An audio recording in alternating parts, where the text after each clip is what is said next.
And Michael, you brought some objects here to me. What did you bring it all for us to have a look at? I brought a pot or a skillet, as we call it, and this was supposed to be in Lord Donnelly's trap going to church in Silvermines. And when he came up from the big house and came out to the green gates on the Silvermines Dollar Road, and when he straightened up on the straight, the shots were fired. And this pot was supposed to be in the trap. And my grandfather came on the scene, and he seen the pot. And Lord Donnelly was supposed to have said to him, take it away out of the way. Michael Quinlan was his name as well. And he said, take the pot away, Michael, because I think there was something in it for the horse, like probably food. And grandfather caught the pot, and he turned it in over the wall, Kilby. And after when he was working there, he picked up the pot and took it home. And he saw the initials on it, and he seen the bullet hole, the bullet wound on the pot. And that was that morning, sometime 1922. And he said it to Lord Donnelly after. And he told Lord Donnelly about having the pot. And he says, Asher Mikey, he says, you'll mind it, or look after it. But my father trained as a gamekeeper in Kilby, and he used to feed the dogs over that, his own dogs at home after that. So that's supposed to be the history of it anyway. Like. And we never looked at it. I used to use it for getting out mail out of a barrel for the cattle or things like that. But other than that, like, that's the most of the history I have about it. That it was fired at, and that was a bullet hole, a bullet wound, and the initials on it are SW, and I don't know who they are or where they're from.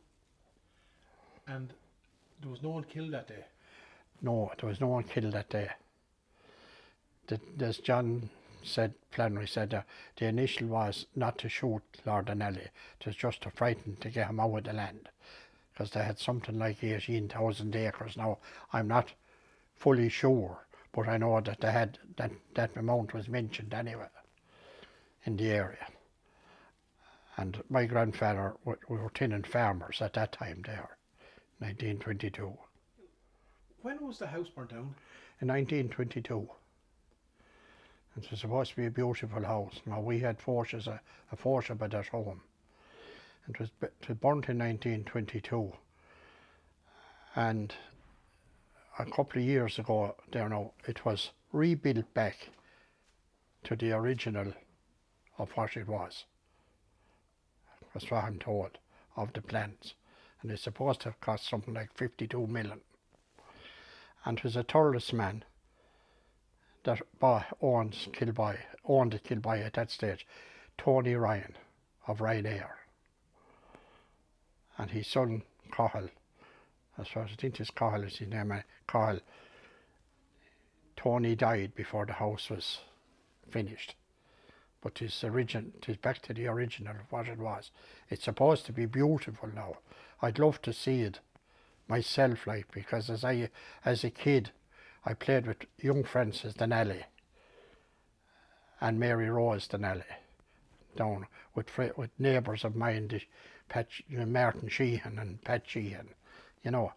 And I'd love to see it, like, but I think you nearly have to have a security badge to go in there now. But other than that, like, that's what I can remember about it, like, you know. You can remember as a chap playing with the Donnellys? Oh, I do. I played with Francis Donnelly, and I cycled his little three-wheel bike at the time. We used to go up and down, as I said earlier on, up and down where the Scouting Bridge is, up the avenue, you know. And we all, as the Quinlans, I don't know why, but my grandfather always got on fantastic with Lord Donnelly, and my father as well. But they only always kept it as a kind of a friendship, nothing else, like, you know. And you've got some objects on the table here that came from that house. I have this mirror was supposed to be in one of the bedrooms, that was in Kilby House the time it was burnt down. Now, it was my grandfather was supposed to have he got it. And it was at home in our place for years and years and years, and it was never used. Never used. Now, the plates were ornaments on the wall. They were hanging on the wall like pictures. And they were in the hallway, supposed to be down on the hallway. But they said there was an awful lot of stuff taken, that they were way bigger plates altogether. But those was the ones I heard my father saying, that them. And the objects was, this object here was supposed to be something like the top of the mirror, but way bigger over the bed. And this was supposed to probably fell off of it or something like that. And my grandfather picked it up, took it away. It was no good. Now those objects, there's an object here now, this thing now, I just remembered it like. He got that off of a jacket that was thrown out in Lord and Alice. The jacket was thrown for the dump, and he just took that off of it. And that badge is for Catholic emancipation, is that right? It is, something like that, yeah. And this one here came in a saucepan out of the kitchen. A lady that lived almost next door to me was a woman called Mrs. Gleason. She was a Waterford woman. She married John Gleason in Boherby, and I think she was a cook in the kitchen. And that saucepan came to Gleason's in Boherby. And Gleason's originally, they're all diminished now, like, you know, they're all dead and gone. But when we were young, we got that saucepan down there. We used to be playing what they call cubby at that time. And the saucepan was kicked and bent and broken. It was like aluminium, or good tin anyway. And I took that off of it.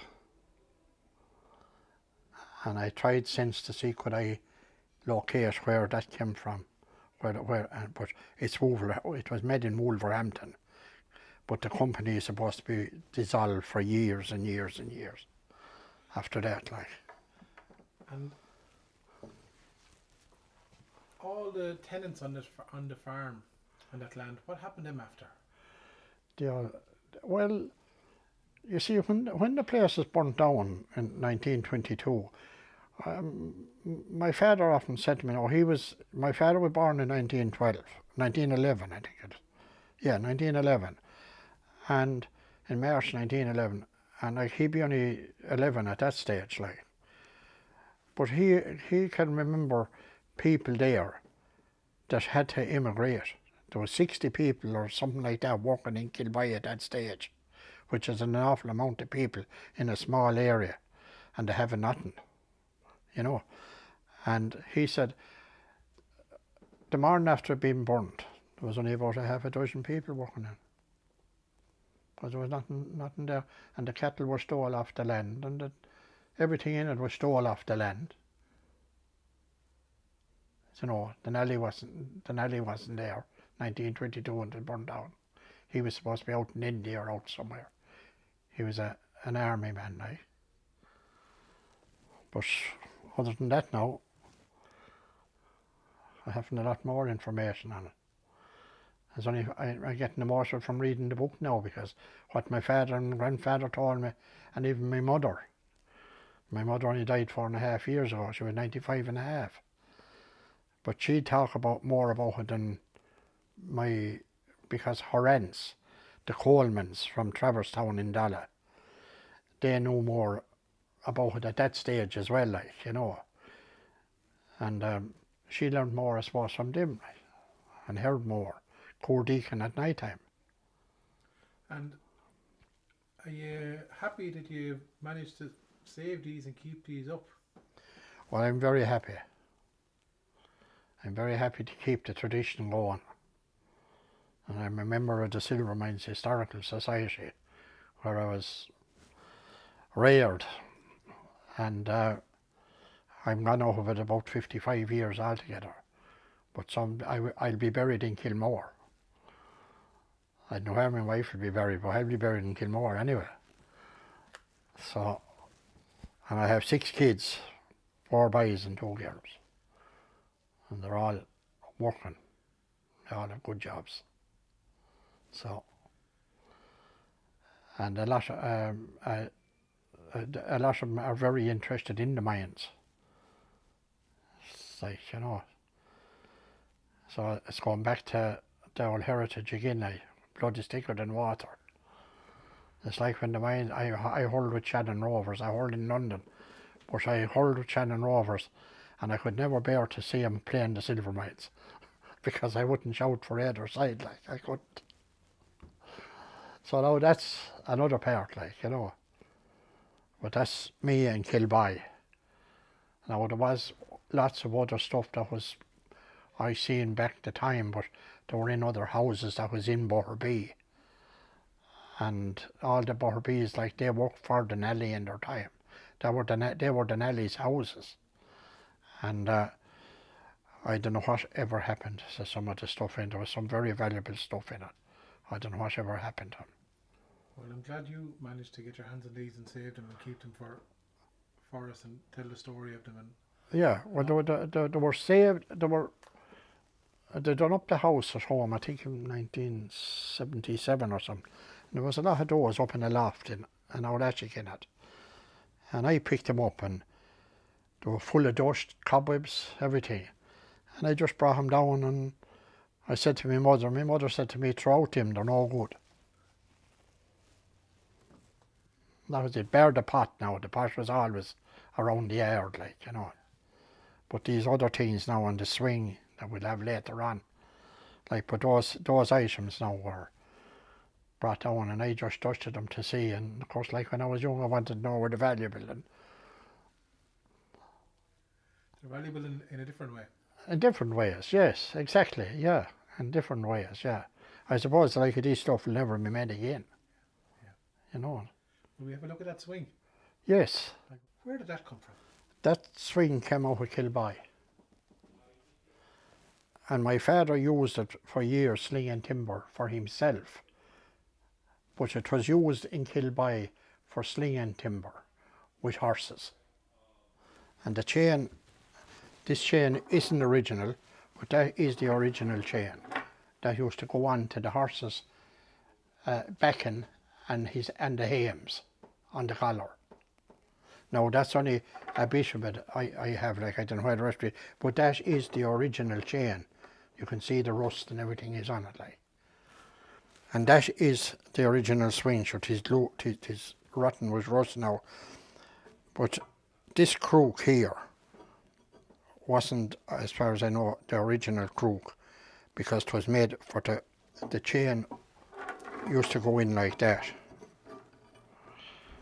You know, the chain used to go in somewhere like that, and the horse would be pulling it in, like, but it wouldn't go into it. And this was made for it. But that chain and this crook is the originals, belong to this swing. But that swing was used in Kilby for slinging timber. Now, my father didn't sling timber for Kilby, but I don't know who was the timbermen in it at the time for Lord and Ellie's fires and all that. But this was brought out of Kilby when Lord and Ellie was selling. And that was used then just to pull down It was given to my father. My father was talking to Lord and Ellie, and he said, Paddy was my father, Patrick was his name, but Paddy. And he said, Paddy, he said, if that's any good to you, he says, take it away. And I was a young lad, my father handed it to me. He says, take that out, throw it up in the cart. And that's how the Quinlans got it. And I carried on with it. Because I had the farm, and I got the farm and I sold it because, you know. But this swing is supposed to have swung an awful lot of timber And you'd know by the wear and tear here, 'tis nearly burnt out to nothing. And Years and years and years of hardship, I suppose. there were a lot of trees on the land. Oh, it was some of the... I can still picture the size of them. There was, I remember, the 2 Californian redwoods at the Scouring Bridge. And to look up at them, you'd nearly get a diesel in your head. They were that height. And of course, they're only growing in California more than... But they said a nurseryman down near me now in Ballinderry, the late Matt Fogarty, he was a brilliant man. I went all over Wexford with him to nurseries picking up different items of trees and all that. And Matt said the reason we can't grow them trees really in Ireland, they won't survive like the Californian redwoods in America, because lightning and the weather is too cold. But if I remember when them trees was cut, I think it was Robinson Brothers, they were from Port Arlington and back that direction, they cut him down. And I remember looking at him, and I was only a young lad. Well, I never grew too much since, but I was hardly able to get up to the diameter on the trees. Now, there was only the 2 of them as far as I can remember in. They were each side of what they called the Scouring Bridge. Were there many trees cut down or felled? Oh, there was hundreds of them. Hundreds of them. There was one field there now, they called it the Black Orchard. It was a massive field, and I think about 25 acres in it. And my good friend Phil Sheehan, he still lives there. And a chap at the Quigleys, I can't think of his name now, he owns the field now. But I remember our oak trees in that field. There was 3 or 4 of them together. And when we were youngsters, we seen the Robinson Brothers, I think. So I'm sure Robinson was their names, or Robertson, and they cutting them. And the chainsaw that they had, there was an engine at each side of the chainsaw to get around them trees for to cut them. They were massive trees, massive. It was a pity to see them being done, but I suppose when times are hard, a man will do anything for to make a bob. And that's what they were sold for. And the mighty beech is all along the side of the road as well. And there was an oak tree in it, in Kilby, over near what we call the Green Gate. And it was 6 foot in diameter when it was cut down. Now, Moore says it wasn't, and Moore said it was, but my father always said he was talking to the men that cut it. And they had the measurements, and he said it was 6 foot in diameter. So, like, you thought, I'm only 5 foot nothing. You can imagine what. And it was, I'd say, about 30 foot without a branch. It was sad to see him going, but all the big timber was cut out of Kilby at that time. Now, Tony Ryan of Ryanair has planted an amount of timber, but I never see him, or I suppose my grandchildren won't ever see him, the timber that I see him, you know. But a lot of the people didn't got the land, they didn't know how to work it. There was land there, still land there, that the bushes were out 10 yards out in the fields. They didn't come for the Nellies, they weren't going to come for themselves. You know, so. Your grandfather worked in the estate? My grandfather worked in the estate, he did, and his father, or his brother, Edward Quinlan, now, was the Nellies' tailor in Kilby. And he was going down to work one morning, and at 6 o'clock, and it was dark, and he met 2 fellas coming up in bikes up the avenue, and they had handlebars and the bike riddled with rabbits after snaring them or catching them. And they warned him, if he opened his mouth, he'd never put a foot in Kilby again. And shortly after that, he packed bag and bags, and he headed for Johannesburg in South Africa. And I don't think he was ever back again. And there was a thing now, I have a watch at home that he sent to my grandfather, a pocket watch. but it's not in workable order now, but it's supposed to be a gold watch. Sent him a pocket watch, but I still have it. I forgot, I should have brought maybe. I didn't know we were going into this deal. But he went to South Africa, and they had very little contact with him after that. So that's history again and we're in Boherbee since 1861. My grandfather got married and he came to Boherbee. The Quinlans are in Boherbee since 1861. My great-grandfather came in 1861, and his name was Michael Quinlan as well.